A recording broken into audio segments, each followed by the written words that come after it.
Good morning, students. Let us today talk about Newton's third law of motion. Newton's third law of motion tells us about the nature of the force, and according to this law, every action has an equal and opposite reaction. That is, when an object A exerts a force on another object B, the second object B exerts a force back on the first object A. For example, here you can take the case of football on the ground. Football exerts a force on the ground. The ground also exerts some force back on the football.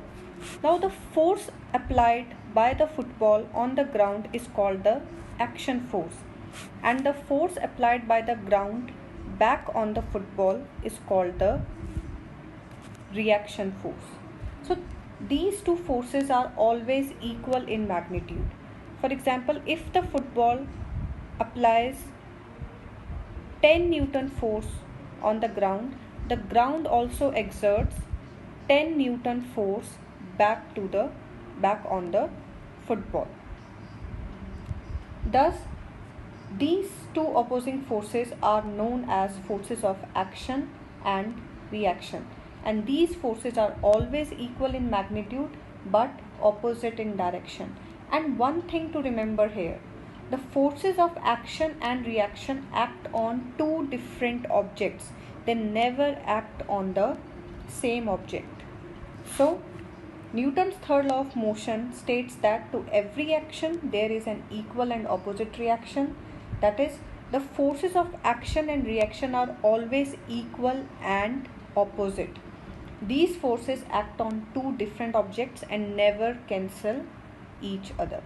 Each force produces its own effect. Now, some of our day-to-day observations can be explained in terms of Newton's third law of motion. Let us first take the example of man and boat. When a person jumps out of a boat, he pushes the boat in the backward direction, which is called the force of action. And according to Newton's third law of motion, the boat exerts an equal force, which is called the reaction force, on the person in the forward direction. So when the person jumps out of the boat moves backward. The next example can be taken of how do we swim, or how do aquatic animals like fish or frog swims. So while swimming, we pushes the water backward.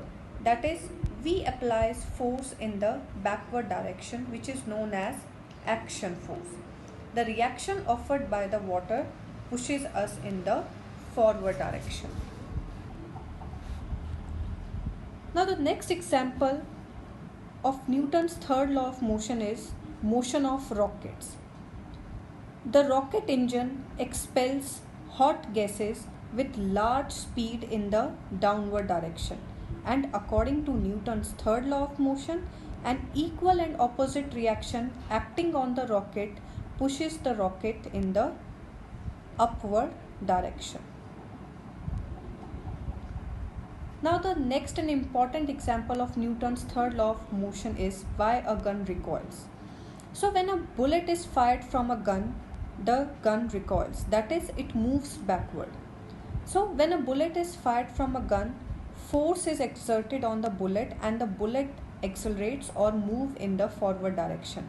And according to Newton's third law of motion, an equal and opposite force is exerted on the gun, and the gun moves in the backward direction due to this force. Now the force exerted on the bullet is known as action force, and the force exerted on the gun is known as reaction force. Now since the mass of gun is larger than mass of bullet, so the gun recoils with a velocity much less than the velocity with which the bullet moves forward. Also, walking of a man, the rebounding of ball and fireman struggles to hold a hose pipe are some of the other examples of Newton's third law of motion.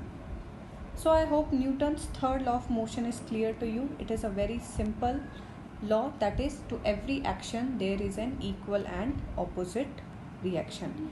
And remember one thing, these actions, these forces always act on different bodies. They do not act on the same bodies, and they are always equal and opposite to each other. So this was all about Newton's third law of motion.